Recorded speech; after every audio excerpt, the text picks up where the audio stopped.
Thank you for joining me here at the Real Rescue Podcast, powered by Vertical Helicast.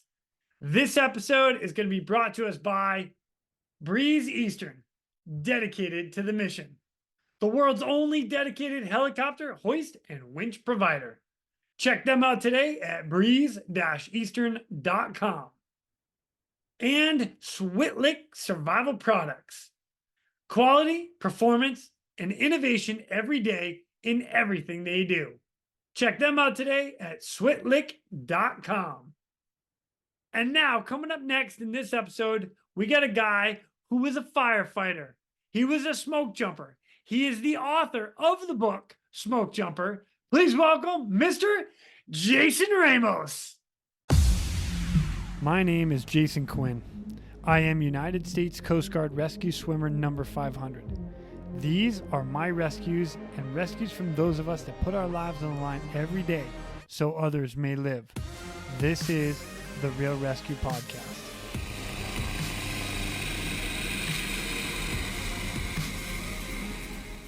Ladies and gentlemen, welcome back to the Real Rescue. Today, I've got a little different guest who comes to us. Let's see, you're a firefighter. You're a smoke jumper. You're part of a SAR team up in Washington State. You're a drone pilot. You've been on TEDx to do a TED Talk. And you've written a book called Smokejumper. Ladies and gentlemen, Mr. Jason Ramos. What's up, dude? How's it going, Jason? Thank you for the kind words. It's good. Most of that, most of those are right. I'm retired, but yeah, I've done those things for sure. Well, it's kind of funny. Like, as I'm reading this off, I'm like, oh my gosh. And I don't even think I really scratched the surface. I think there's actually more. Yeah, I keep busy, it always makes you feel weird, right? When someone asks you, what do you do? It's like nothing. If you're out somewhere, like, what do you do? It's nothing. Yeah, nothing. As I might mention, you're sitting in your car recording because you're up in the hills somewhere. Like, that's how we're doing this podcast today. That's freaking awesome. Correct. Yeah, I like toys and gadgets and stuff, but it's nice to be in a place where you don't get interrupted. So I've always been, as people read my book, right? My house has been on four wheels for many moons, so I just have different houses and different wheels. I like that. That's good stuff. Well, Jason, thank you so much for coming on and joining me. I'm excited to get into some of your stories and what you've done for search and rescue and smoke jumping. And you are my very first smoke jumper I've ever had on here. So this is cool. Cool. And actually, I want to throw one more thing out there that you do, because you evaluate gear and then you look for stuff. You've actually created gear and equipment and techniques for some of the smoke jumpers to use. Is that an accurate statement? Yes and no, in the fire service. So when I started I was 17 years old, Southern California. I started the fire service. Right away, my captain made me about a year and a half later, 2 years, equipment manager, because I like tinkering.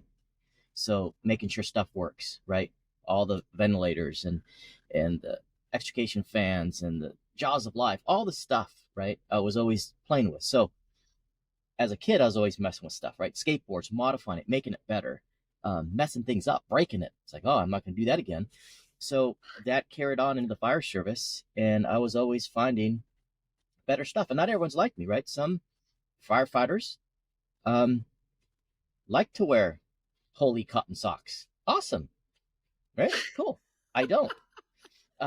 So I was always that other guy, right? It's like I tied my shoelaces. Like, I didn't like my shoelaces frayed up. So you'd learn how to hot knife stuff, and so I was always tweaking stuff all the time, still to this day. It's like, oh, that's crap. Let me see if I can make it better. Yeah. So that's how it all happened. Yeah. Oh, that's awesome. Now, I'm going to get into it a little bit more when you get into smoke jumper. But let me get a little background about you. How did you even get into, like, where are you from, and how did you get into the fire service? So I grew up in Southern California, LA County to be exact, and it's an interesting childhood. You ride BMX bikes, you get on skateboards, you do silly things, right, in the city. And we moved away from that city life into more of a rural area around in the 80s. And during that time, right, there's always fires as a kid, as far as I can remember. right? The show emergency. There's always fires, whether it's a house fire, car fire. It's like, Right. that's what I can remember as far as a kid. It's like, oh, it's fire. So moved into Riverside County in the 80s and a lot of skateboarding in the time of the 80s, right? Punk rock, skating, that kind of stuff, BMX, motorcycles, and got into high school. And those are the days of like 21 Jump Street, right? Dating how old I am. I remember coming home from school on the bus and seeing a car accident, or it was a fire, car accident, something. And I remember seeing one of the punk rockers there. It's like, what the F is that? Like, I know that dude. Like this is real 21 Jump Street, right? I'm calling him, hey man, like there's narcs that are firefighters. Like, what's going on? So I went to school, the next day and asked him, said, hey man, I seen you on like a call. Like, what's going on? Like, what is this? It's like, I'm a firefighter. It's like, how can that be? You're in high school. It's like, no, at 17, you can start training to become a firefighter. You're a volunteer in Riverside County. And I remember saying, hey man, but you talking to me, he said, you keep getting in trouble or you're not going anywhere. You got to have a clean record, basically. You can't be, doing your stuff. So I was 16 at the time. He says, if you really want it, you need to stay out of your crap. And at 17, have your parents go down. They'll sign the paperwork to release you.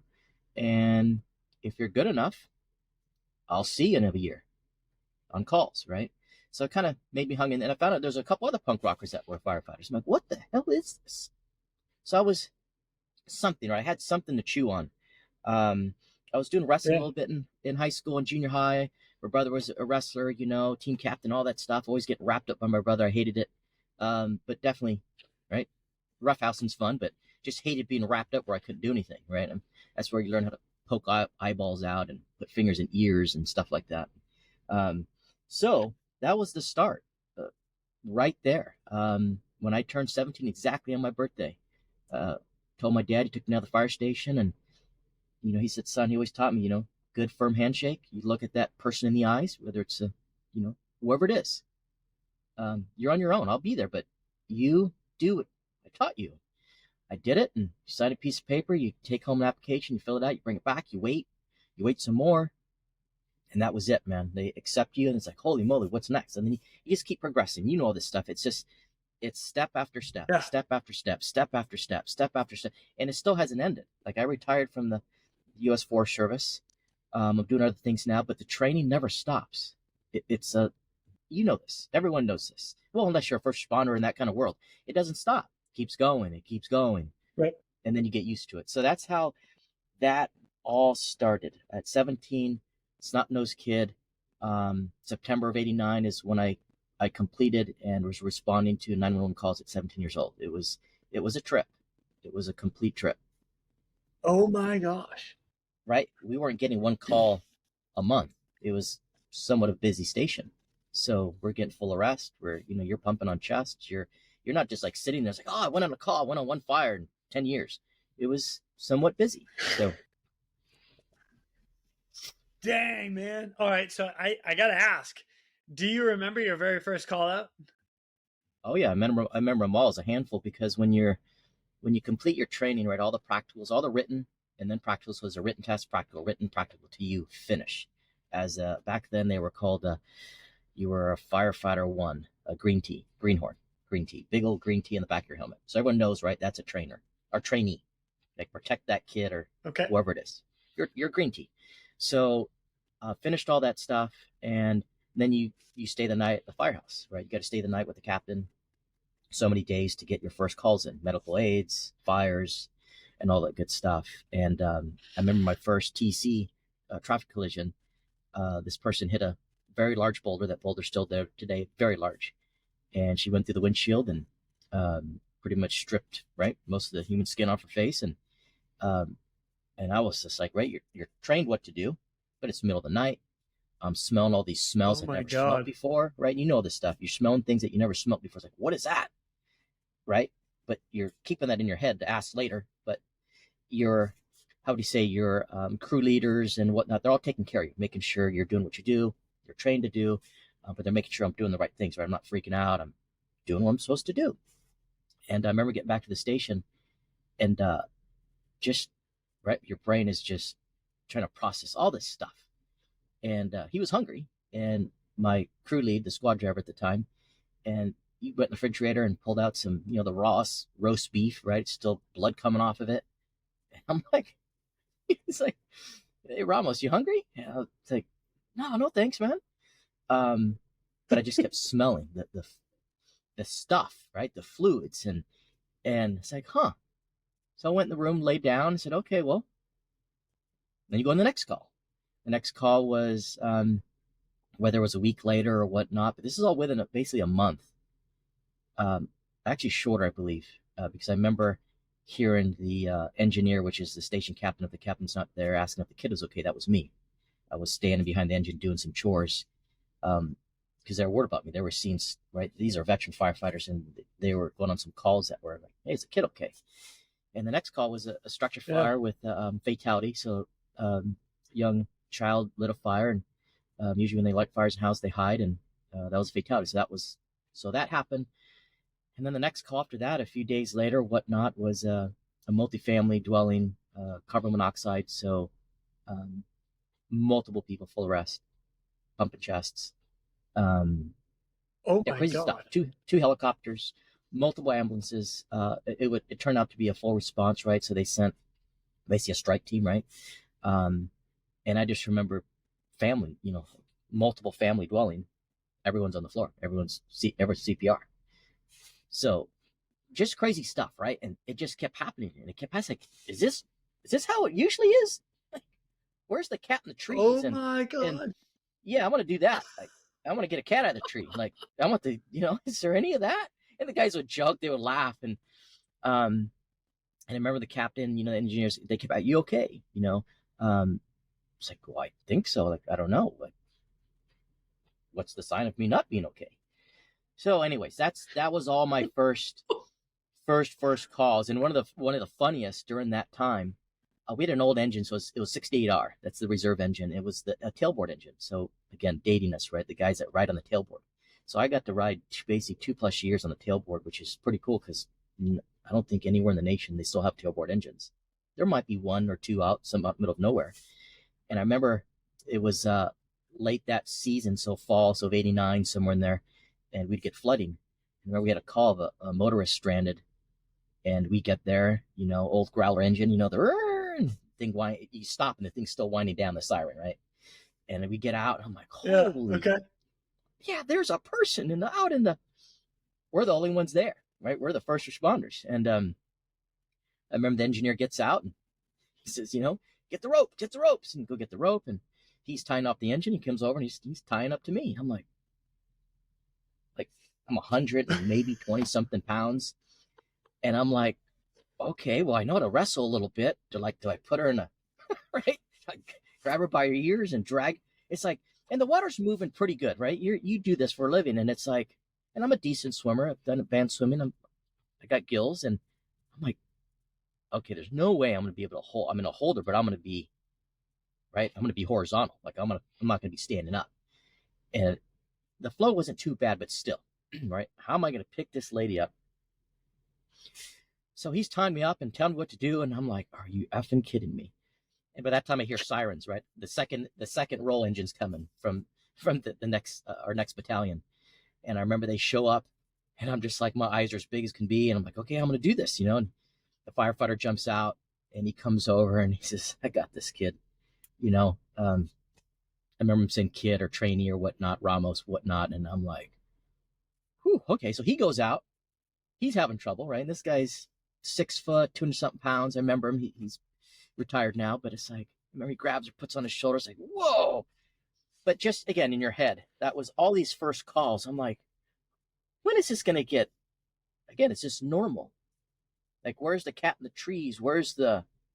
So that was my first month. It was pretty interesting. Yeah, so that was it. I love the fact that you remember that in pretty good detail. That's crazy. I can tell you he was right tying off a bow into me where he was standing, the whole 9 yards. Oh my gosh. Yeah, the whole 9 yards. And that's repetition, right? You always, that's part of training, right? How to tie a bow into yourself, figure eights, figure eight follow throughs, press-ix, and clover hitches, clover hitch up, clover hitch down, all these knots. You were tested, right? The captain would Yeah. come in, and Yeah. then they would say, hey, now I'm going to blindfold you, do it. You got to know how to do it in the dark. So this was constant stuff. And at that time, right, he was tying it to me because I was pretty nervous. I don't know what the hell I was doing. All right, so he's tying me up. But yeah, I remember all the, not all the details, but, definitely some details as everyone experiences when bad stuff happens, right? Yeah. Man, I'm blown away. Holy cow. Some things that are just mind blowing to me right now about this is the fact that you had all this happen to you a month and you're like, yeah, I'm just going to keep going. This is what I've been called to do. And I'm loving it. And again, I don't like tragedy. I don't wish poor things on people, but when something like that happens, you need guys like us to come get you. It's just the way it is. And we're willing to go do it. And you just kept going. That's Yeah, and awesome. that was something I was taught by my leadership, and it's I always remember. I mean, I say it a different way, but they said, Jason, when people call us, they're having a real bad day. Like, Yeah. we're going to come and try to fix that. Sometimes we're going to lose, but we don't like losing, right? So that was something I still, even today, what I'm doing now, and it's again, had a great captain. Actually, that captain of that battalion, his leadership skills, right? You know this too. We all take leadership classes, and you get all these people and all these acronyms, right? I just acronyms drive me crazy, right? I got some guys that talk in acronyms, like, what did you just say? Talk English to me, Right, man. right. So, right. So this captain, all his folks that he trained, we're on a group text that we still daily. Our captain, all the firefighters, all these guys now. One guy's a corporal, sheriff, trainer. All these guys are successful, right? They've had great leadership, and they're all chiefs, high brass, once not no smoke jumper. And I always take these leadership classes, and you look back, it's like, Captain, what did you do? Like, not only one firefighter, we got an LA City guy. I mean, the best of the best in the nation came out of that firehouse. And people scratch their head, we're like, well, how'd that happen? Like, he's a chief, he's a battalion chief, he's a division chief, smoke jumper, LA City. LA City doesn't usually pick, right? They pick who they want to pick. Yeah. It just blows us away. So now they, the sheriff put us all in a group chat, so we all still communicate daily jokes here and there, and just grateful for that leadership, because there was other stations that didn't have that, right? You always go back and see where Tom went, or Diane went, or Bob, or Fred, and it's like, oh, he's working for whatever, or he didn't make the academy, or he went here, or he got in trouble and they cut him loose from the fire service, right? It's like, so it's pretty cool. So still today, that battalion and that station is still, I still run into firefighters today, right? We have these acronyms. I'll ask, oh, where are you from? And we'll say stuff like RRU, Battalion 13, 68. And they're like, huh? You were from RRU? Battalion 13? I say, yeah. Like, Captain O'Connor? Yeah. Like, son of a, right? So it still happens today sometimes, not all the time, but I still run into guys like, oh, so you guys are like you were in the real battalion. I said, yes, sir. So it's a pretty cool to have that honor, to have one of the highest brass read your book years later and contact you, right? We're talking high brass. Oh, that is cool. Cal Fire. And it's like, yeah. It's like, and I heard about it from my sheriff buddy. He's like, hey man, did you look at LinkedIn or something? I'm like, I don't do that stuff. What do you got? He's like, Chief so-and-so read your book and put a comment on LinkedIn. And like, do you know who that is? Yeah. I'll give him a call and tell him thank you, So pretty dang cool, right? And I told that chief, hey, sir, indirectly, thank you for your leadership, because, right, you were in charge of my captains and all that. You guys made me. You guys gave me the ingredients. I didn't just drink some water. Yeah. It's your guys' fault that we succeeded. It's your fault in a good way. So that's great. Yeah. Pretty impressive. It's a good fault to have. Yeah.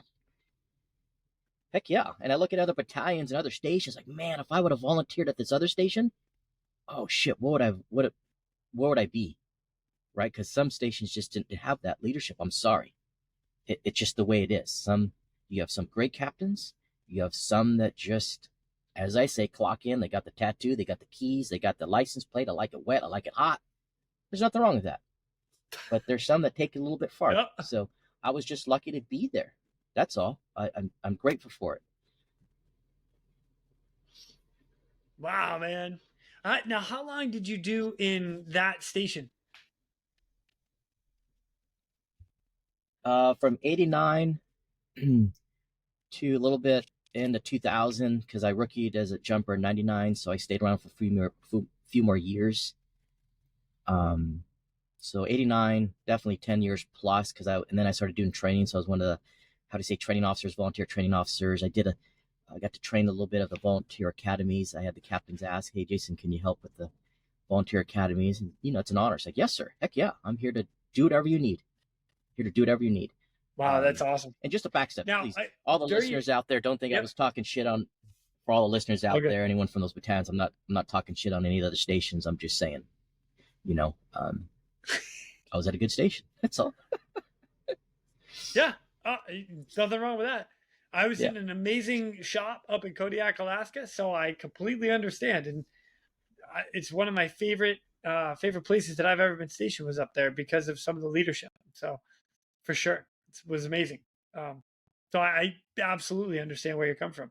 Now, 10 years you were in this as a volunteer, or were you paid firefighter there? It's volunteer, but you get paid. So any of the fires you go to, you get paid. Medical aid, you don't get paid, but gotcha. That's how.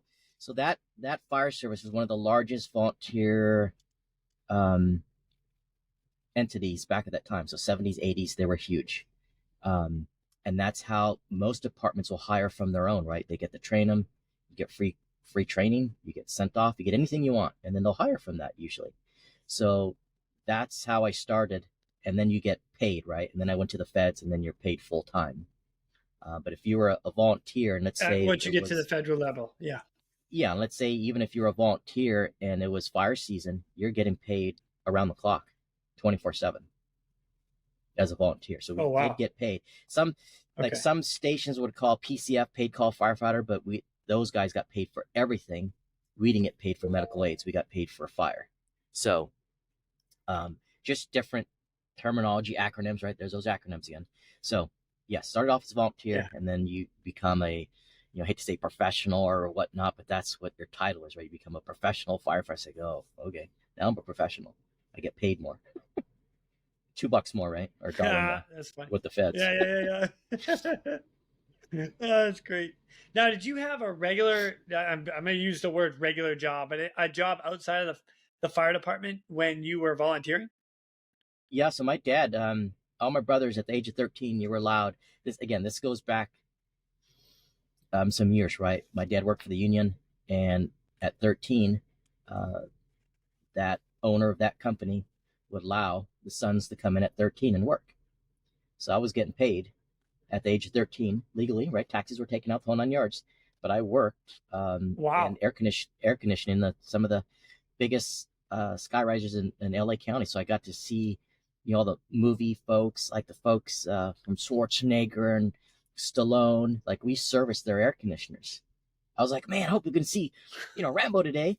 Didn't get to see him, but we were in like his building. Like, and my dad would do Schwarzenegger's, and he would do Arm & Hammer, which is one of the he did a lot of stuff in the Cold War, and his wife knew Princess Diana, and I got to see her, once a month, and she would feed me and talk about Princess Diana, and she was friends with her, and so I got to see some cool. Oh, dude, I mean, absolutely crazy. Like, as a kid, right, to see all these guys with guns and the protection, the bodyguards, and I was a gun guy, right? My dad, we'd shoot every Sunday, and it's like, oh, sir, what is that? And they'd show me, and so pretty dang cool to be around that. So 13, I worked with my pop from 13 all the way past 18 years old, and then I was working, so I'd help him when I can, because I liked working with my dad. It's like, hey, son, I got a job down in Beverly Hills, or your favorite place. Like, hell yeah, let's go. So up at 3:00 in the morning, and my dad, again at 13, he would say, son, we leave at 3:30 in the morning, not 3:35, not 3:50, not 4, 3:30, your ass better be in the truck like before, because I'm rolling down the driveway. Yeah. And if you're not in the truck, you don't get paid and you get left behind. Period. Right? So, Nice. I like that a lot. yeah, and there was no lunch because it's the sun. You know, the unions, when you're working somewhere, if they're doing a big, like, redoing a floor on the 40th floor or something, you know, you'll hear a siren or someone a whistle or something. Everyone stops. Like, they could be, you know, it's a joke, but it's like the cartoons, right? The union siren goes on, everything stops. Lunchtime. And I remember I heard the first siren. My dad's like, no, son, there is no lunch. You eat lunch between calls. You eat lunch because we need to be leaving at 3 o'clock from the LA area to get home at 6, because we had a long drive to get home. Oh my Now gosh. we're living in Riverside, right? Traffic. Okay. So if we have lunch, if you want to have lunch, that means we leave around 4 or 5. You're not going to get home till 7 or 8. So what would you like to do, right? I mean, he's giving me an option, but not an option I can say yes to. So that between stops was my lunch. If we had a job out, and if we were in, you know, near Skid Row or LA, you know, proper, whatnot, we're going out to, you know, Beverly Hills or something. Like, oh, cool, I got a good lunch now, right? I can eat and take a nap. So that was my time. That was it. So it was very, very structured. I learned a little bit of navigation, right? Because your dad tells you go down to the truck and get these tools, and then you come back up to it. It's like, oh shit, what floor was that? Which way? Left, right? You learn once. It sucks being lost, and you're like, mother. You got to go back down, wait by the truck, right? The walk of shame, and your dad comes down. It's like, son, what did I tell you? So, yeah, interesting time. So from 13 to 18 was awesome. So doing air conditioning, so that's what you were doing as well as firefighting or volunteer firefighter. Yep. And he wanted me to be in the union, right? He wanted me to go that route, right? He's like, volunteer, you don't get paid for what you do. And he just didn't understand that. It wasn't that he wasn't positive. He just, right, it's dangerous. He didn't even say that, any of that stuff. But you can just see it. He wanted me to be a welder. Yeah. And that was it. You know, make good money, son, hardworking job. It's like, well, firefighter's not hard. He just didn't understand that. So again, he would support it, but he was definitely steering me towards the union. So I chose different. All right. So beautiful. And which is where I'm going to go. I'm going to continue into your career. So actually, before we jump into where you get into Smokejumper, are there any other calls that stand out to you? Well, I mean, 10 years in the department, that's a lot. So if you've got any rescues in there that you're willing to tell, I'm all ears. Yeah, man, there was a lot. There was definitely, I remember firefighters saying, man, Jay Ramos, we don't want to go on calls with you because something always, like, crazy shit's happening or something. And, and it's like, yeah, you know, you're like, yeah, that sucked. Just horrible calls. I remember one, it came in. So we would have POV, right? Privately owned vehicle. We could respond POV, not code 3, but you could respond, right? Basic code 2, in your privately owned vehicle. Because again, we had a big rural area, and sometimes you didn't pass the call to go to the station. You go to the house, right? We were trained to go in first. So I remember a call came in, and it was weird. The dispatch is like, what? Shit, that's just down the street, right? And you're out of the house, just like in the firehouse in the barn, right? 2 minutes, your shit, get in the vehicle and go. So my car was all decked out, my little Chevy Love, you know, and got to the house, and another volunteer beat me in, and it's smoky. Like, okay, we got a fire, but it's like, what is that smell? I haven't smelled that before. It's something very different. And got to the room, and this guy was burned very badly. He lit himself on fire. So it's like, whew. Oh, right? My You can God. you can hear my voice, right? I remember some stuff here, and there was a breakup. He was, you know, they were in their 60s, 70s, and there was a divorce break. He went in the tool shed, doused himself with fuel, and walked inside the house. And I remember when I walked in the house, I seen pieces of clothing, and like, what is that? It was skin, charged skin, right? And it's like, holy Oh my shit. gosh. Yeah, horrible stuff. Horrible stuff. I mean, I remember the medics come in and they're like, right, they're on the horn talking to the hospital, and right, they want a percentage of burns, right? You know the stuff. And it's like, Oh they're in the yeah. 90s. They're in the 90s. I'm like, shit, this guy's dying. So anyways, did all the stuff and help wrap him up, get an ambulance, and off to the next call, right? You go home, you take a breath, back to the next call. So there was a lot of calls like that. I remember when I worked for the feds too. So driving home towards the county is a long drive, do something hours. And you'd show up on TCs, man, out in the middle of nowhere, like headlights shooting off into the abyss into the TCs. night. Yeah, traffic collisions. Sorry, acronyms again. Oh, got it. So Sorry. headlights, That's all right? good. I want to make sure I'm tracking. That's all. Yeah, right. Yeah. So you see headlights like in a movie, right? They're shining off into the lights. Like, what is that? You roll up, say, holy shit! Your first. There's no one out there, man. And I remember pulling up on a van, rolled over, and these folks they're dying. Like, they're dying. And there's no cell phones back in that day. There's no call box phones. And someone obviously passed and went to the next town and called. But dude, I was there for, we're talking minutes. We're talking 10, 15 minutes.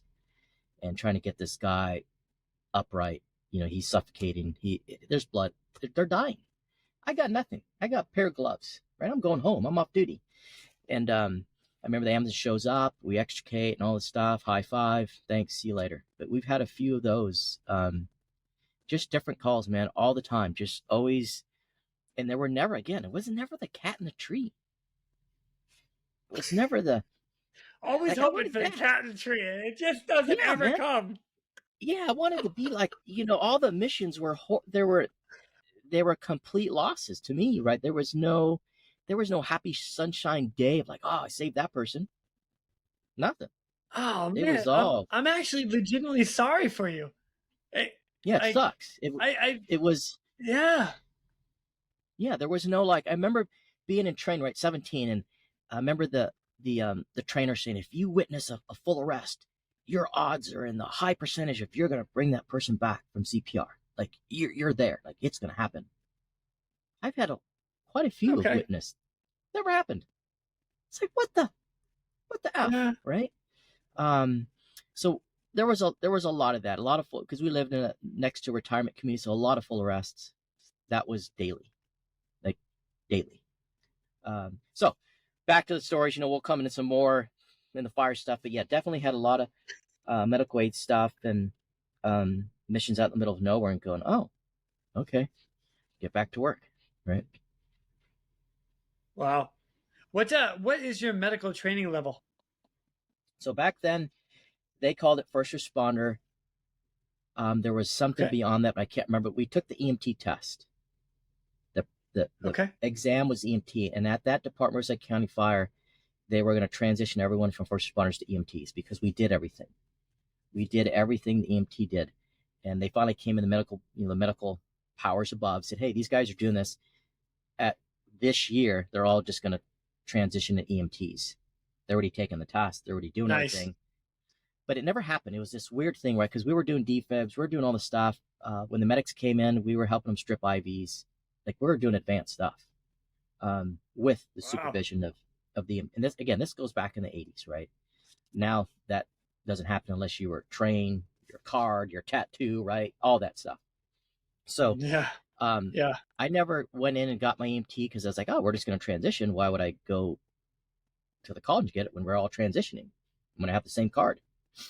So and then I got hired for the feds and just never went down the road. So I stayed my first responder, whatever they called it at that point, and never went into anything more. So when you went into the feds, you were, I kept my first responder because I would take my recert every 2 years. And then if you don't get your recert, you bump down to like first aid or you go get your EMT. So I never did anything advanced. I liked medical, but it wasn't I hated the tests. I just didn't like certain things. And rightfully so, right? I mean, 17, I was getting all these medical. I hated them because nothing was never a win. Everything was, it was just nothing but the Grim Reaper. And that's what sucked. It was, I remember one of the engineers, you always get nicknames, and he was calling me the Iceman. And I said, I don't like that nickname. I heard him talking about me, right? You hear, right? The walls are thin. And like, hey, man, this kid Ramos, like he's seen bad stuff and nothing's really phased him. Like, we're worried about him. We're worried about this kid. Yeah. And then they found me a better nickname, but they were, they liked taking me on the engine because I was able to function. Some guys would just shut down. I mean, new guys would come in. It's like, hey, this is not for you. They watch out the program. Some guys didn't. They just washed out. Wow, man. Wow. I legitimately feel for you with having so many tough cases. Gosh. Yeah, it's what it is. Yeah. It is what it is. I mean, I did CPR on my grandma. That was a witness CPR. So, Oh my gosh. Yeah, people are like, is this guy Ramos full of shit? It's like, no, not full of shit. I lived that stuff. I've done it. Wow. I'm able to share some of that information, but yeah, it's like, so have you ever done full arrest? It's like, yeah, I think so. Have I ever done it? Oh, yes. No. Yeah. Yeah, you have. But people would ask me, I'd come into a department and they'll ask you, every interview, like, what's wrong? Have you ever done CPR? And yeah, I think so. Yeah, once or twice, I think. Yeah, right. Yeah. So, anyways, yeah. Interesting stuff. Yeah. Oh man. Well, I appreciate you sharing that. I don't know. Like I said, I haven't had it all bad. I've had some good. I've had some bad. But yeah, I definitely feel for you. So, well, thank you for sharing with us. I appreciate that for sure. Heck yeah. Let me fast forward a little bit then, because after 10 years of being there, you decided to go be a smoke jumper. Now, I have seen there's a documentary you're in, and I can't remember the name of it off the top of my head. It's on YouTube. It's called Smoke Jumpers, I think is the name of it. Yes. Yeah. All right. So anybody can go find it. It's actually on Venmo, VI. But you were on there and you were interviewed and talked to about this, which was super cool. I actually got a lot of information out of that. I was like, wow. But one of the things that was in there, you had to have at least 2 years of experience in wildfire firefighting skills. Did you have that going in there as well? We're going to divert real quick to thank our sponsors. Breeze Eastern. For over 80 years, Breeze Eastern has designed and manufactured battle-proven aerial rescue hoists, winches, and cargo hooks. Each product is carefully crafted to support demanding mission scenarios, ensuring the job gets done safely and efficiently. Visit them today at www.breeze-eastern.com.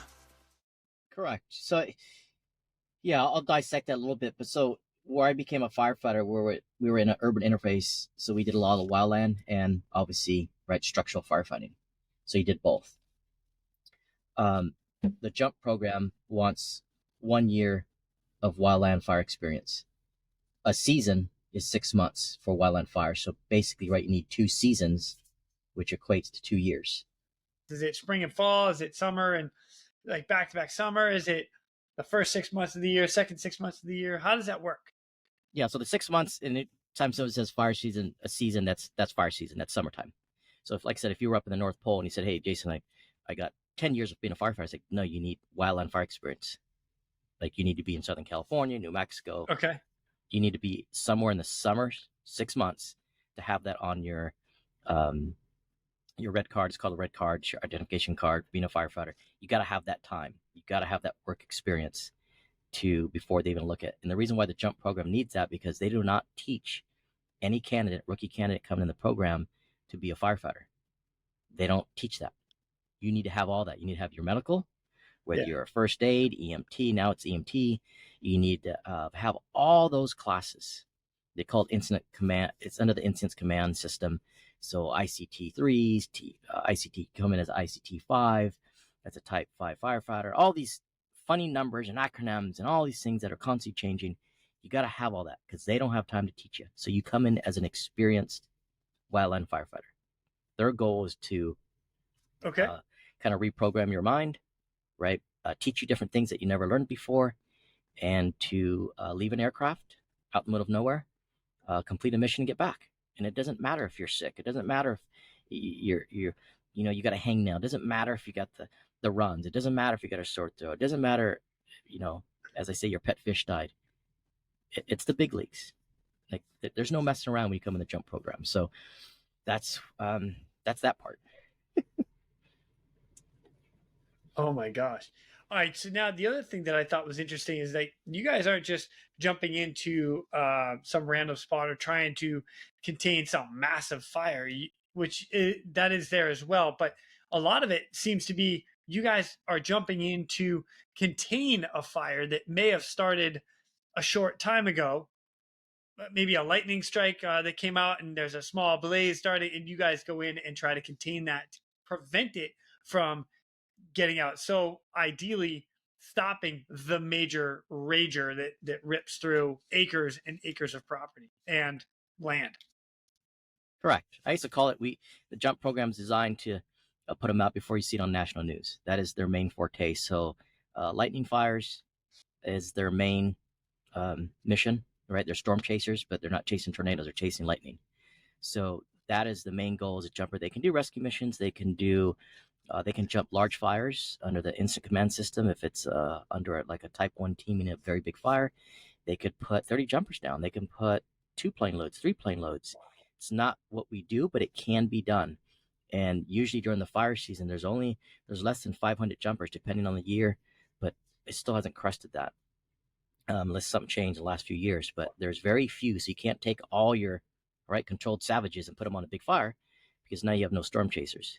So it's a constant chess game throughout the nation of where to send the jumpers. Their initial attack, that means they get in there as quick as they can, deal with the fire, and they call it rubber banding. If they need to pull them out, they'll pull them out as fast as they can and put helitack in or someone else to finish that fire, because they want us back on the plane, go jump more fires. So it's a very dynamic process in the jump program, constantly moving. Nothing's ever the same. Wow. All right, so I want to get into a little bit of your training, because I'm really curious about that one. Now, you already said that you have to be a trained firefighter. You have to have 2 years of experience. So you've learned wildland fires. You've learned the standard firefighter. You've been through a bunch of courses, some medical. Love that, by the way. And I love the fact that when you guys are jumping in, you're jumping in with all of your kit, including medical kit, to help each other out. Love that. But when you get into the jump program itself, what is the training like? What's a day-to-day training regime? Okay, and for all the listeners too, I retired from the Forest Service last year, so all this is still pertinent. Congratulations. Hoorah. Yeah, thank you. They're jumping different parachutes, but the core is still all the same.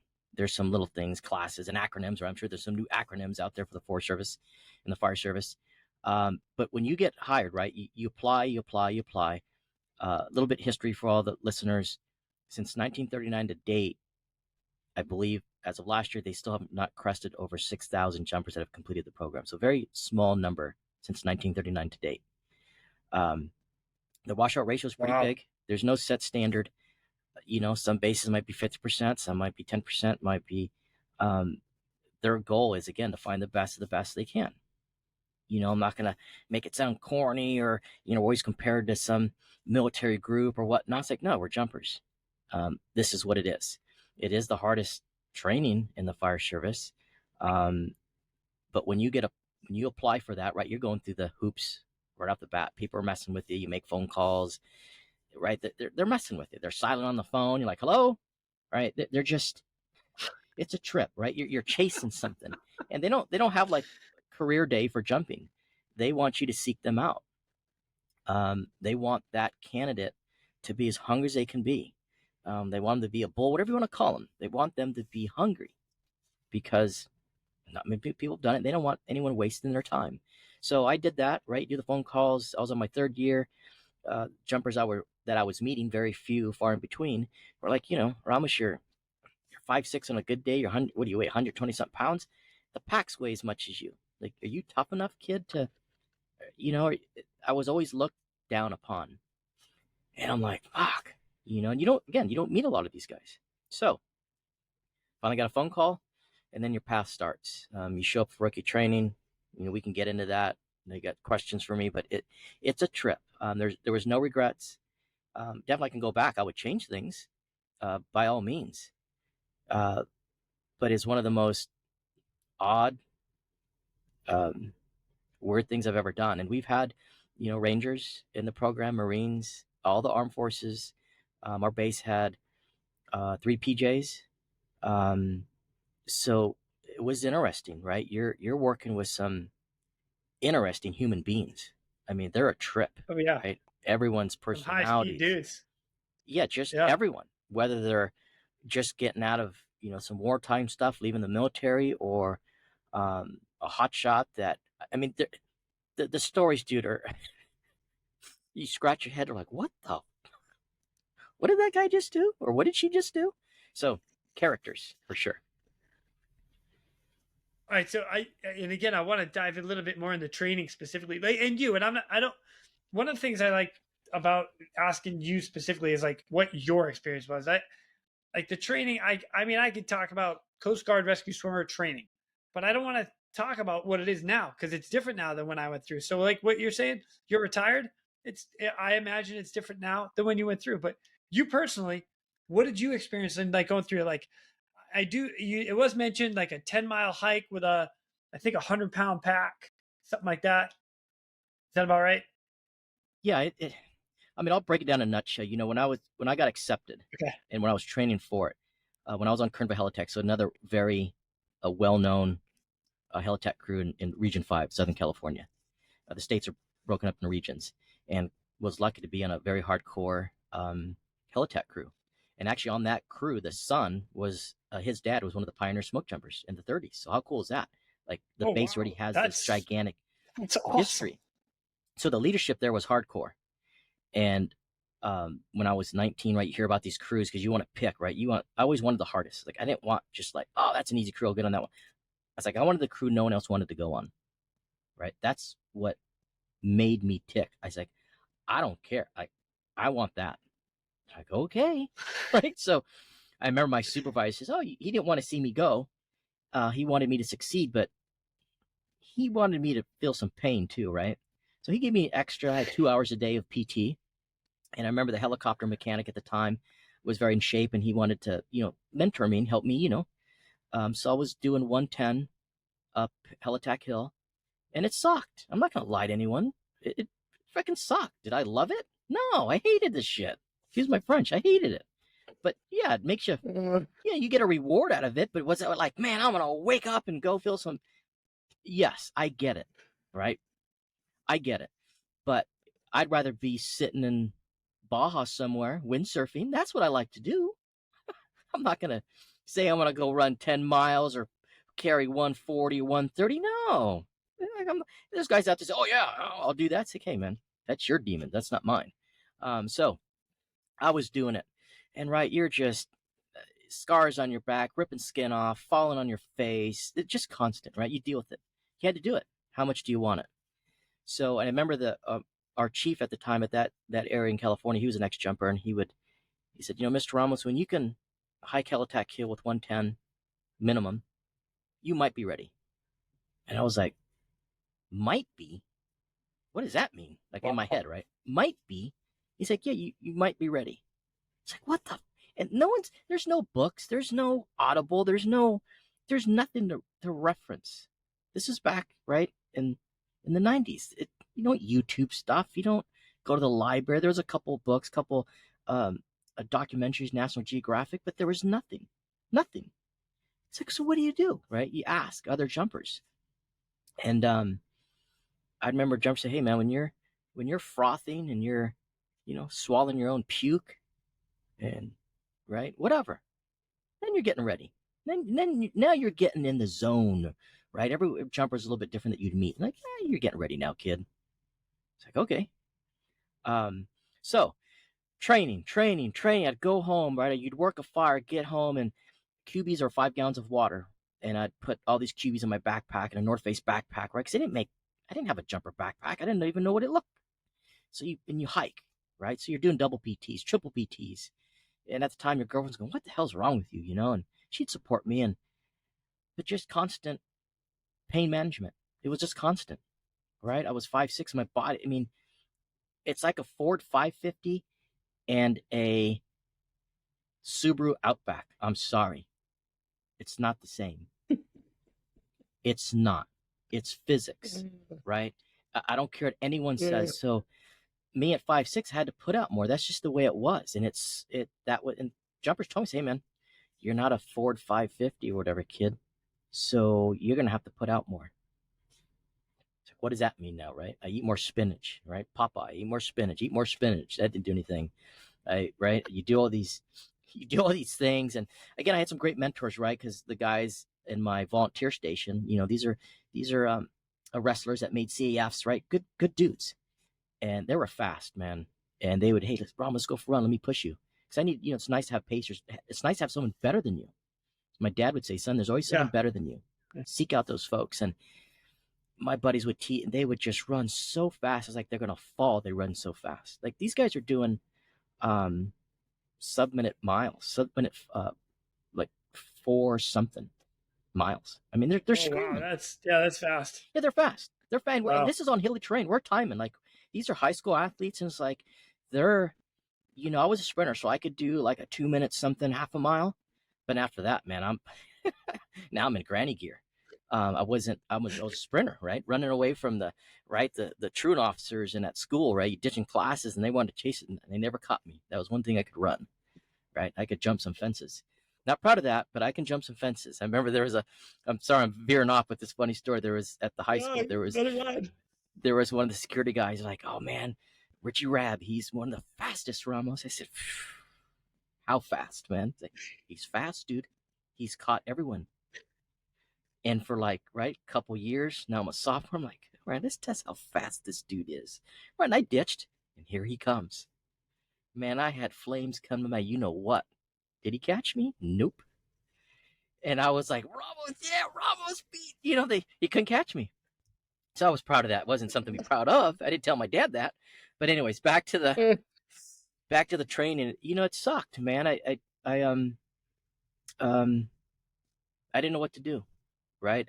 I do push-ups till I'd snot come out of my face, and running and swimming, and I just didn't quit. And I made it. I made rookie training. So rookie training, once you get into rookie training, right, it's another whole mind screw. These guys are, if they called you in March and they asked, Mr. Ramos, how many push-ups you doing? Oh, I'm doing 100, sir. Right? And now that you're in front of them, they'll say, hey, at March, 10th at 15:39, you said you can do 100 push-ups, and you're doing 20, right? That didn't happen to me, but I seen them do it to other people, like pulling out the times and the dates. And I'm like, oh, shit. So that was one thing. I was definitely a push-up guy. I could do push-ups. I can do pull-ups.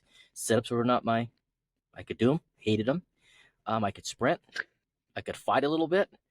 Right? That was it. So I gave it my best. And I remember the first day, right? We're jumping around here a little bit. We do roll call and all this stuff. But I remember the first day, down, give us push-ups. And I'm doing push-ups. I remember one of the guys I seen on a documentary, called him the push-up guy, because I didn't know his name yet. Handlebar mustache, just chiseled dude, hardcore dude. He gets in front of me. Oh, Mr. Ramos, you like push-ups. And he's doing them on his fists. And I'm watching him, and he's cutting. I'm seeing blood coming off of his knuckles. Oh, jeez. Like, okay, cool. All right. This guy's doing... All right. It's like, is he going to stop? It's like, he didn't even phase him. I'm like, huh. All right. So it just goes on, and it goes on, and it goes on. And then 6 weeks later, that's when we finished due to weather. Training's around 4 to 6 weeks, depending on the weather, right? If you can't jump some days, bad weather, it's going to alter your training. It's going to make it longer. So it's 4 to 6 weeks. It's very fast. One of the trainers, you have different trainers come in. One of them was a PJ. And right, I hated when he came in because you could never win. It was a no-win situation, no matter what it was. No, I didn't. So we learned that. I was like, okay, I learned something. We're not going to win. You can give it all your best, but you're not going to win. And then I was like, hey, maybe we can just kick his ass, right? You didn't want to do that. Like, Ramos, what are you talking about? Let's just kick his ass. You'll learn later on that one. So anyways, right? And it was just constant shit, constant flutter kicks, constant, never ending, which is cool. I love, I wasn't complaining. It's like, oh, I like this shit. But it just didn't end. And they're paying you. So, when the first trainers come in, they give you the rules of engagement kind of thing. And I remember the guy saying, hey man, is all you guys have to do, right? We're all sitting in a room. This is the first day. So all you got to do is listen. If you guys listen, you will become a rookie smoke jumper. That's it. You just listen. We're going to pay you to listen, right? Pay you to listen. Wow. I'm sitting there, right? You're sitting there, we're not military, but I'm trying to sit at attention. I'm trying to sit there and be, and it's like, he's like, when you guys wake up, smell that milk. You can eat your Frosted Flakes or Cocoa Puffs. Smell that milk, man. Smell it. Just listen. Very calm. And another trainer comes in, right? Says some more stuff. Another trainer comes in, says some stuff. And I remember the last trainer comes in and says, all right, your training has start now. Your training starts now. And there was, some yelling. You got so many minutes getting your PT gear and people are falling over and, all the chaos. You got it starts, right? It's not a hell week, but definitely the week sucked, right? Because you're doing your 110, so it's 110 pounds, 90 minutes, which is not a crazy test. You're doing a mile and a half run. I believe back then, I believe it's 11 minutes, which is not crazy, right? 25 pull-ups. No, excuse me. 7 pull-ups. No, excuse me. Pull-ups is 7, 25 push-ups, 45 sit-ups, and those are bare minimums. Bare minimum. So guys are doing 20 pull-ups. Guys are doing 100 push-ups. Guys are doing 100 sit-ups. So those are bare minimums on the government paper, as we call it. So the baseline numbers to get in. Exactly. And and they would tell you, rules of engagement, lead by example. God would show the push-up guy. He would come up and show you how to do a correct pull-up. No kimping. Full hang, full up, full down. Strict. You do a kimp, and they would tell you rules of engagement. You need to do 7. If you don't do them, we're not going to count them. So guys would go up, and they'd say 2. Right? The guy get out the bars like, what do you mean? What did we just tell you? And there was a couple folks that were cut not too long after that first day. They just couldn't do some stuff, and pass or fails the 110. You don't do it, you're out. You're washed out. So there is some pass or fail tests, and as a rookie, you don't know, right? They're writing notes, right? And you don't know what they're writing. They're probably just writing funny faces. You don't know. They're trainers. They all write notes, but there is some pass or fails. But you're right. You just want to pass. And every day, I remember the PJ would come up, and at the end of the day, he'd say, "Hey, all you guys," he could start clapping. Say, "Oh, you guys start clapping. What are we doing now? What test is this?" He says, "Congratulations, you made it today. Have a good night. You might not be here tomorrow. Have a good night." He'd walk away. Wow. Wow. Right? What and you're a like, mind job. Yeah, it sucks. Because you don't remember, you're getting teased from your old crew that you're never going to make it, right? Because there's not many jumpers in the program. You're going to wash out. Ramos, you're never going to make it. You don't want to go back to your crew, right? It is horrible, that mind screw. Horrible. I remember the first day, the stuff. I go back to my room. There's a grown man, right? 20s, grown man, and he's got his head between his legs, and he's just crying. He washed. He's got to go back to his crew, right? It's like, I remember going to my door, shutting the door. Mother, right? Your brain is just going, holy shit, this is a reality. And then you go to the next, we don't call them phases, but the next classroom. And there's people missing. Not a lot, but it's like a few days would go by, and then the trainers would come in, and you're trained to, know where your RBs are, your rookie bros, your RS, your rookie sister. It's like, where's our RBs? Don't worry about it. Everyone sit down. So-and-so is gone. Let's get back to work. Like, holy shit, he washed? What happened? You didn't even know. Like, where did he go? Wow. So that goes through the 46 weeks. There's all these mandatory training and, the pack outs and stuff. They're just reprogramming your mind to do tough shit. It's great. I wish it was a little bit harder. Yeah. I went in, had a stress fracture, and I had when we did the practical terrain, that's about a 4-hour, they give you time limit. They say, hey, you guys need to be here. You're going to start here, need to be here. You got 4 hours or whatever it was, 3 hours. I believe it was 4 hours. That was back in 99. So I remember I was, you just think you're the baddest, right? And I remember, here's a gear guy, right? I had some socks, and it's like, I'll just wear these today. And those things bunched up about a mile in or an hour in, and I can feel them. It's like, oh, I'm getting blisters. Like, I don't get blisters. Right? 2 hours now, 110 on your back, or whatever it was, right? A lot of gear on your back.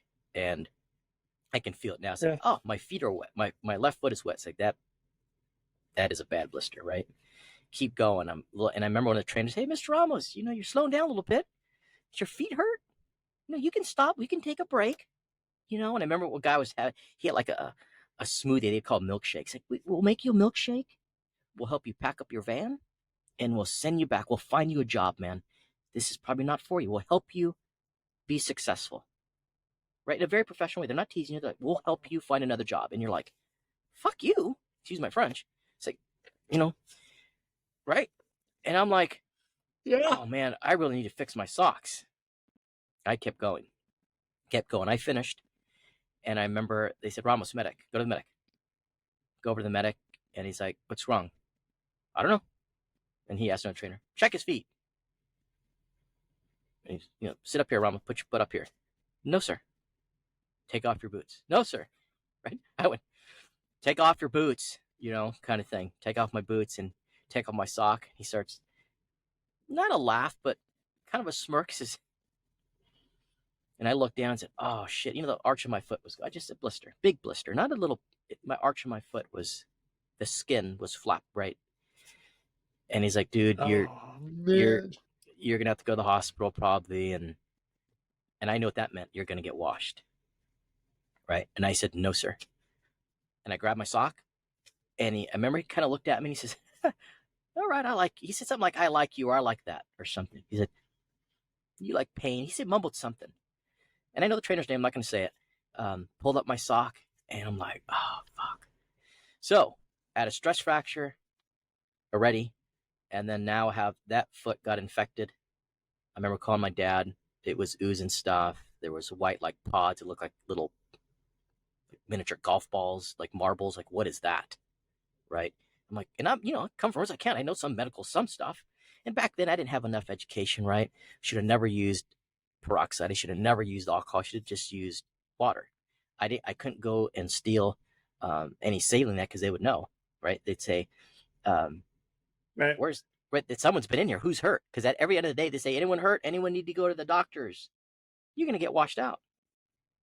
So you didn't go into the med cabinet and grab anything, right? I was going to go grab a jug and irrigate my foot. It's like, no, so I used some peroxide, took a bite stick. Years later, you find out that's definitely not what to do. And right, it does not promote healing. It makes it worse.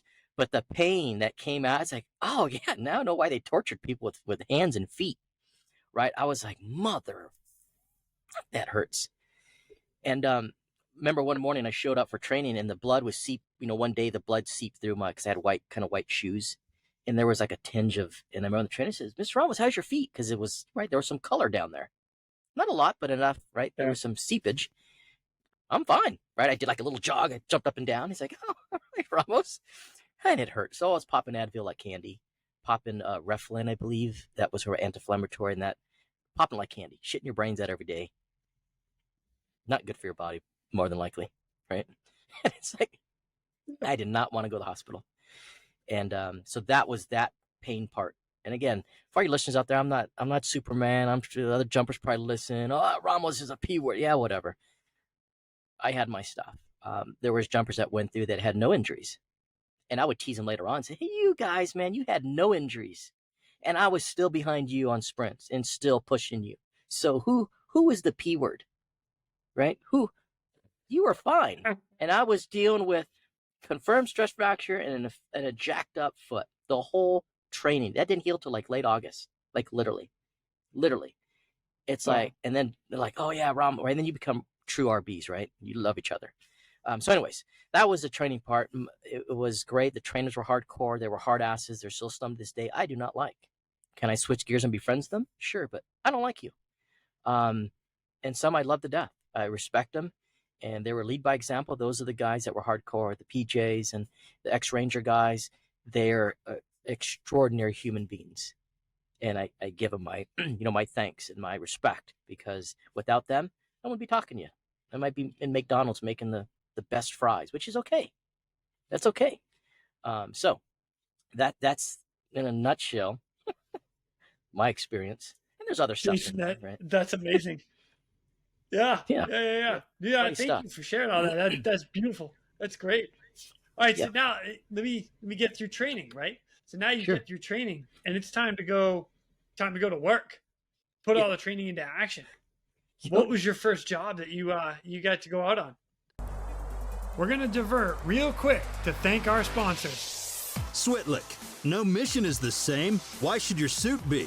Introducing a new custom dry suit experience. Choose your fabric, colors, neck and wrist seals, zippers, pockets, collars, and so much more.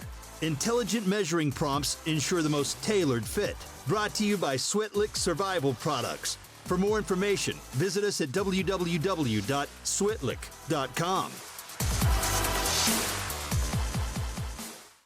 So once you complete, is that the question? When you complete rookie training, is that? Yeah, and then you get to go deploy and jump out of a plane, perfectly good plane, and do a fire and start putting it out. Yeah, so you never know when you're. I remember the morning we show up for PT, right? We think we're in rookie training. We show up, the normal protocol, roll call, and all the stuff, and we take off running. And I remember the trainer saying, "You're done with rookie training. Break up." And during the briefing, they tell you you're done. They give you a handshake, and you're like, "Whoa, shit, we're done!" Like, right? Everyone's like, we didn't know what to do. We took off all running in single file, and they came out yelling, "Run different ways!" And one guy went and ran. I ran into a tumbleweed or whatever, brush, and one guy. It was the funniest thing. It's like a cartoon. How many was? So that was 4 or 5 folks. I'll remember here in a second. I know all the names. I just got to count the number because some washed. And then, right, there are dry runs. The siren would go off, right? You suit up in your gear, 2 minutes, and we'd get on station of a fire, and we kept having these dry runs, meaning we're not jumping, right, for some reason. They didn't need us, something. And it was this constant, right? The amount of ups and downs, and you're like, whew, right? And then it happens again, and it happens again, and then finally get your first one. So our first fire was in Region 6, which was in Oregon.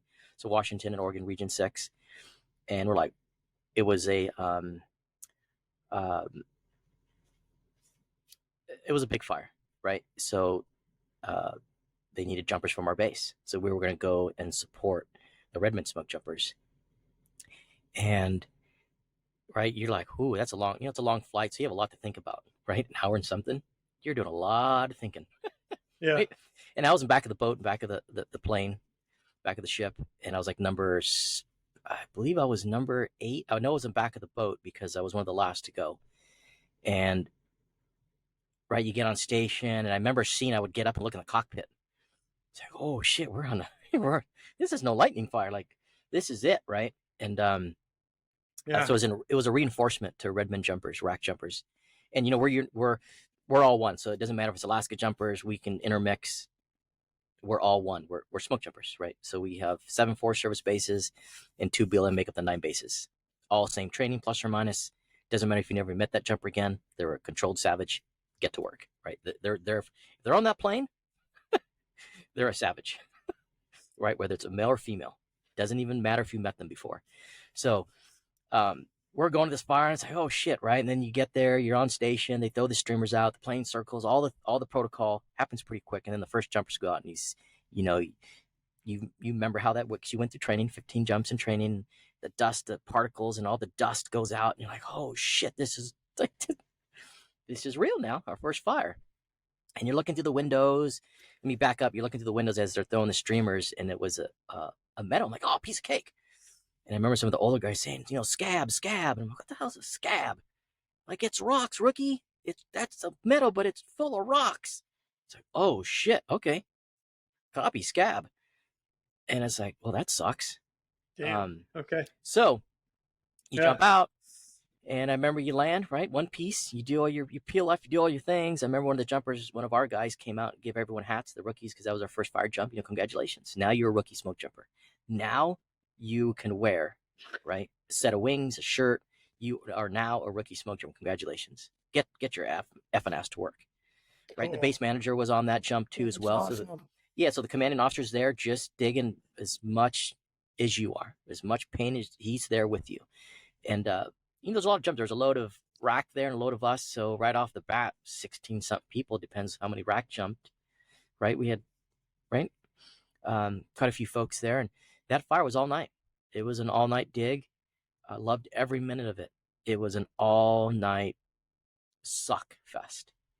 And got to see other jumpers, right, fighting and bickering. But it's like, oh, yeah, this is how it is, man. Kick his ass, but it's all right. Everyone's sucking, you know what? And right, we got a little break, and I pulled out some Spam and rice, and my rookie bro RB, call him Hillbilly. The guy would always be in character. He'd be Beetlejuice. He would be someone from the Orient. He would be someone from England. He always had these characters that would come out on fires. The guy was a freak. He's still a freak today, to this day. You call him on Halloween, and his answer machine is Count Dracula. I mean, it's Dracula. It's Halloween. You call him on Christmas, he might be the Grinch. So the guy would be talking in different language. I can't remember what he said. I'm cooking my Spam, and I'd give him some. We'd eat, and we were sleeping standing up, right? Because we're rookies. Like, can we sleep? So we'd find a tree to prop up against, and you don't sleep. You kind of close your eyes, and finally said, "Hey, you guys can bed down." So that was my first fire. Wow. Yeah. Wow. And it was a good first How fire. long were you on it? It was awesome. A few days, not too long, because remember, they had a hotshot crew coming in, so once that comes in, they want us out to get ready for the next one. So we were definitely there that day, that next probably 2.5 days, somewhere in there. Definitely over the 24 hours, but we stayed up all night. We were there that next day, and we got out. And it's like, whoa, cool first fire. Cool, it was a hard jump. It wasn't just an easy one, which was enjoyable. Oh, that's super cool. How long were you a smoke jumper for? So I rookied in 99, and I got hurt 2013, but I retired. I was still attached to the base. I retired last year. So I retired at the Smokejumper base, which is years. Yeah. So I jumped for an active for those, and had 270 something jumps, rough terrain, and most of those jumps were in Washington State, which is a good, because I didn't, again, nothing talking crap on any other bases, any listeners out there, but any jumpers listening, that North Cascades is not a cakewalk, right? We got the North Cascade Mountains, and we don't have a lot of meadows. We don't have. I didn't get a lot of meadow jumps. I got a lot of landing in trees and bouncing off things jumps. So, and that's where it all birthplace of smoke jump all started, 1939 here. They wanted the toughest place to see if this program would work, and they wanted to fail, and they put them in the North Cascade Mountains, and those pioneers showed them you can do it. Again, doesn't matter what base you're from, it's all hard. But man, if I probably rookied at another base and came here and seen some of I'm glad our trainers really pushed us, because some of the jump spots now they don't jump anymore due to the different parachutes. But we were jumping literally spots where you pick trees. If you don't, you got a tree, and then climb it and retrieve your gear. So it was, again, all jumpers are hardcore. It doesn't matter where you're from. It's just, I'm glad I got to get a good base with some hard terrain. I guess that's what I'm saying. Respect to all jumpers out there. That's awesome. Something that I thought was interesting in the video, which I'm curious as to how this works, is if you get stuck in a tree, you actually have to rappel out of the tree. So do you end up leaving your parachute in the tree, or do you have to figure out how to pull that down as well? Yep. So you'll rappel. The tree's going to be your anchor point, basically, right? Because if you cap it like a Christmas ornament on top of that tree. If you don't cap it well, you can burn out and get seriously hurt or killed. So once you rappel out of that tree, you have 150-foot letdown tape. After the fire's done, or whenever the time is right, you'll go retrieve that parachute. I don't love heights, right? I'm not rock climbing on my days off or in retirement, or I shouldn't say retirement. I didn't retire from work. I just dealt with it, but you have to climb and get your canopy. They're taxpayers' money. They're not cheap. So we retrieve them and make sure you don't rip them out, and because we have to fix them. So you get good at not landing in trees, but there was times where I landed in trees. Some guys get tree landings, some don't. I had my share of tree landings. Right on. Hey, that's cool. I've jumped out of a couple perfectly good planes with a parachute. So, but I always landed in a perfectly good field. And sometimes there were no trees where I was at. Yeah, and there was a few jumps where you want to bag a tree because there is big boulders, right? And your brain thinks, piece of cake, but as you know, boulders will break you. So you have to remind your brain. It's so there is times where I've bagged some small trees and softer landing. And you learn, right? You see some guys hit, and the sound it makes, like, oh my God, are you okay? Or the sound you hit, right? I've bit off little pieces of my tongue, and you hit hard. I mean, it rattles your teeth, it rattles your brain. So Dang. try to make it soft at times, and sometimes, most of the time, it's fine. The new parachutes they have now land pretty soft, so those guys land really soft. But the round canopies at times, if you do things a little bit off, you're gonna land like a sack of you know what, and it hurts, you know. So Wow. So I've got another question, which is I'm curious about a couple of your jobs that stand out to you that you got called out on for sure. But like I love the rescue side of stories, and at the same time, you guys are going in on your own. So what do you do when something happens to, let's say, you or your partner or one of the guys or girls on the team that gets hurt? If you're skydiving in or free falling in or parachuting in, whatever you want to call it, how do you get out? we're walking, so you're lucky to get a helicopter. You know, if it's a medevac, if it's serious, right? We're talking critical.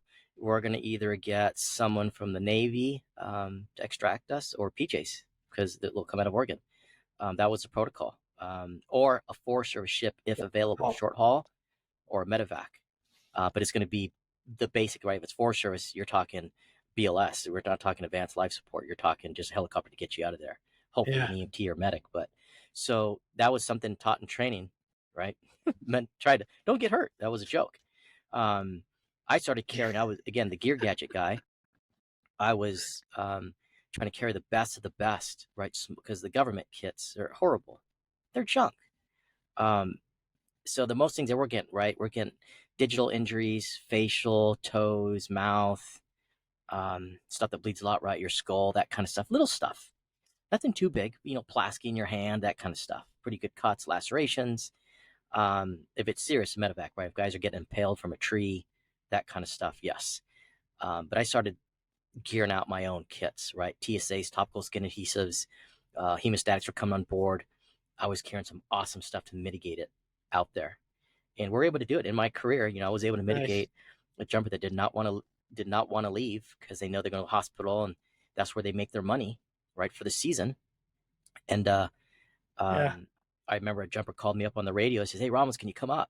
We have our own frequencies." And I said, "Yeah, copy." Come up to the thing, and I'm like, "Holy shit!" It's like, is her arm falling off? Holy crap! She's like, "No, man, that's why I want you to look at it." So take all this bandage off and all this stuff. I said, "Oh, okay, yeah, you got a very good laceration here." So here it is. We're gonna have to scrub it, get it clean. It's gonna hurt, or you got to go to the doctors. Like, this is not just a little cut with a butterfly I'm gonna be able to fix, or we can do it my way. So no, I'm gonna stay. So I remember she was standing up. I said, "All right, I'm gonna start irrigating. I'm gonna start cleaning it," and she starts rocking a little bit. She starts rocking. I said, "You want to sit down now?" "Yeah, I'm getting lightheaded." So again, she had a good cut. Yeah. She was able to stay the 2 or 3 days we were there. We got back to the base, cleaned it again, no infection. Used all my stuff I had, and I remember seeing her like a month later, whatnot. Looked at her hand, and she said, "Jay, Ramos, you did a great job." It's like, cool. So, anyways, little stuff that we can, right? I would learn stuff. I became still friends this day with ER doctors and medics from, right, the military, and you learn stuff as much as you can, right? I'm not a doctor, I'm not practicing, but you learn how to, right, within your scope, how to fix within your scope. So so this day in my SAR kits, right, I got good TSAs and good hemostatics, little things of saline I can irrigate, eyeballs, and you name it, to keep our rescuers going, right? We're the ones usually getting hurt in the dings. But good kits, finger cut kits. Look at the T-ring. All the listeners, just Google T-ring by Dr. Green, and you'll see, like, whoa, what is that? It's just great med gear for small issues. So, oh man, that's crazy. Yeah. That's good stuff. Something else. All right, so you mentioned that you if you jump into, thanks for that, by the way. Totally. That's super cool. And again, I want to get into a couple more of your jumps that stand out to you. But sure. You had mentioned when you drop in and you parachute in, if your parachute gets stuck on something or tears or something is broken, and you have to fix it. Are you? Can you sew? And I know you have a full paraloft shop because it was talked about in the video. Like, you guys go back to your base. Full paraloft shop, for anybody that doesn't know, is you've got this super long table that can hold the parachute. You have all your shroud lines, and then your parachute itself is on the table, and you can inspect every panel of the parachute, including all the lines, the parachute lines, and then all the buckles and gear and stuff that's down there. But being that you were able to fix it, is that what? Can you sew? Yeah, all the jumpers are trained in sewing. It depends. Every jumper kind of picks his path, right? So I was under training for many years because I like training, right? I like the gear. I like the taking bearings and being precise, right? That's what jumpers are supposed to be. We're supposed to be precise. So the training, I fell under training, and then I switched over to loft with the R&D because I was into textiles and sewing stuff. So there was better riggers out there. I never completed my riggers. I did all my stuff, but didn't take my test. I was like, man, I want to do the R&D side. I want to do the really, right, the Frankenstein stuff. So that's what I did. So the loft has everything in there to sew. You can make gear. I've made my own wallet. You make your own belts. Some of the old jumpers, they give you an airlock belt. Yeah. It's kind of like, we joke around. It's like, you get your lightsaber, right? And your Jedi gave it to you, and then you got to go make it. And so I was always the one with, like, my belts had secret, right? I'd carry $100 bill in there, $50 bill, because, right, ounces make pounds. Pound equals pain. When you leave that plane, all got to go in your back. So, right, I wasn't carrying my wallet, my keys, and all those stuff. You cared only what you needed. So you'd have secret places in your belt and my pack. I'd have, just little stuff. It was just fun to geek out on stuff like that. Every jumper's different. Some jumpers made their own stuff. Some made their own packs. You had the parachute riggers. You had, at our base, everyone is trained to pack their own parachute. So I packed my own parachute. Someone can pack for yourself. I couldn't pack for anyone else because I wasn't a certified rigger yet, but I can pack for myself. So that's how that worked. But yeah, full parachute loft. You can go and make anything you want, fix your gear, fully self-contained. Every Smokejumper base is capable of doing that. That is badass, dude. And you know what I love more about that than anything else is, like, so as a Coast Guard rescue swimmer, one of our little things that we do is we do a paraloft part of school because we're in charge of packing parachutes when you're doing drop gear and stuff. And every one of us have to go through a phase of learning how to sew. And so you've got your console machine, your Juki machine, it's all industrial. Yeah. And you're like, yeah. You start on a piece of paper, follow the line, then you get a piece of material and follow the line, and then you got to make your own bag. And the fact that you guys are doing that as well, like, yeah, and you gotta picture this for people that don't quite understand. It's like, we are asked to go out in some gnarly areas and gnarly rescues, and for you, gnarly fires. You're out in the middle of nowhere, but when you go back home, just let's get on the sewing machine and, like, do this, do that. Yeah, right? I mean, heck, my kids are like, Dad, I got a hole in my shirt. Can you go to work and fix it? Yeah, I got you, kid. Don't you worry. My wife, hi, babe, something happened. I see blue. Can you go fix this? Yeah, I got you, babe. Don't worry. So you got, like, it was freaking, like you said, people that don't want to lose. It just get some. And I'm gonna go repair my wife's blouse. Oh yeah, there was times I God, remember during the off season, I remember an ex-jumper walked in. It was off season. There's snow outside, and he walks in. How's it going? And what are you making? Right, I was making one of my girlfriend's a purse. She's like, "What are you doing?" I said, "It's not for me, man." Right. So yeah, your skills become. I was again. There's guys way better than me, but I was. I'm still doing R&D today. I've helped design with Filson. I've made some stuff. They're still selling. Simple stuff. I've taken stuff in the past and modify it and tweak it out a little bit. And so it's fun. It's another skill, right? To go out and fix things. And but yeah, when we give tours, so that some bases, our base, I still say our, but their base, right? I'm retired from the Forest Service. There are 2,000 to 4,000 tours, civilians, that can come to that base in a season to get a tour through the year. Some years are more busy than others. Yeah. But about 2,000 to 4,000 people come to that base for tours. because as we're the history, we date back to 1939. We date back to airborne. So Major William C. Lee, Godfather of Airborne, all you airborne guys out there, you should know this. And if you're not, do your homework, right? He came over to Montana, looked at our program, and that took that to Fort Benning and got ready for World War II. That's where that came from. And a lot of the jumpers were drafted at that time that went to war. And we had a few jumpers at our base that did jump Market Garden and throughout, right, different wars in our nation. So, again, pretty hardcore to meet. I've met some of them, the triple nickel, all the Afro-Americans that were not allowed to jump, right? Horrible. And they became smoke jumpers when all the jumpers were drafted and left. They came in and kicked ass and became our airborne, our smoke jumpers.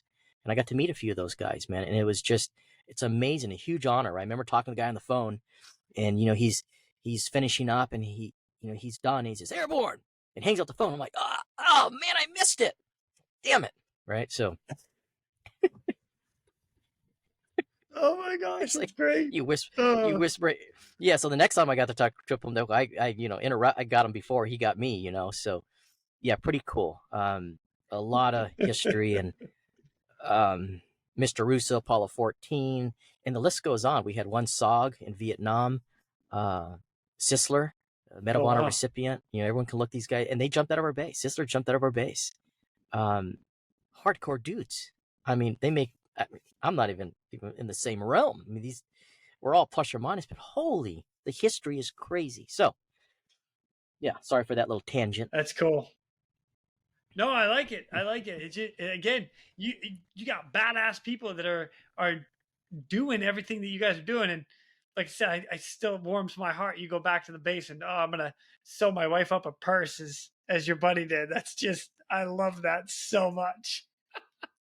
Yeah, it's funny, man. Great. It's all right. It's a great skill. So totally, and that includes packing the parachutes and stuff. And I mean, there's so much minor detail that goes into that, but it's such detail. You got to be on point with all of it. So it's good stuff. All right, Jason, run us into another one of the memorable fire jumps that you got to call in on. there's a few, man. There's so many. Well, it seems to be that time because we've hit our bingo. We'll be relaunching for part 2 of this episode after we refuel. We'll see you soon. Go! Now, it's time for me to pull chocks and take off. But before I go, I'm always looking for the memorable rescues that people have done. If you have one that you're willing to share, or know somebody who has a story, please feel free to reach out to me. I'd love to highlight it here at The Real Rescue. For everybody that is standing by for that SAR alarm, remember, those in distress are praying for a miracle. They are going to get you. So until next time, fly safe and swim hard. Thank you for joining me today here at The Real Rescue Podcast, powered by Vertical Helicast. We'd also like to say thank you to our sponsors for this episode. Breeze Eastern. For over 80 years, Breeze Eastern has designed and manufactured battle-proven aerial rescue hoists, winches, and cargo hooks. Each product is carefully crafted to support demanding mission scenarios, ensuring the job gets done safely and efficiently. Visit them today at www.breeze-eastern.com. And Switlick. No mission is the same. Why should your suit be? Introducing a new custom dry suit experience. Choose your fabric, colors, neck and wrist seals, zippers, pockets, collars, and so much more. Intelligent measuring prompts ensure the most tailored fit. Brought to you by Switlick Survival Products. For more information, visit us at www.switlick.com. Go!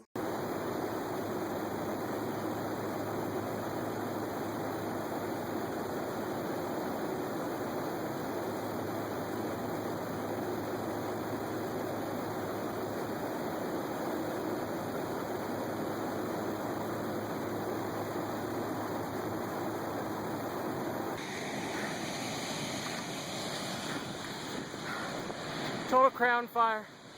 Rolling the top, pushing me off this backside. A lot of heat.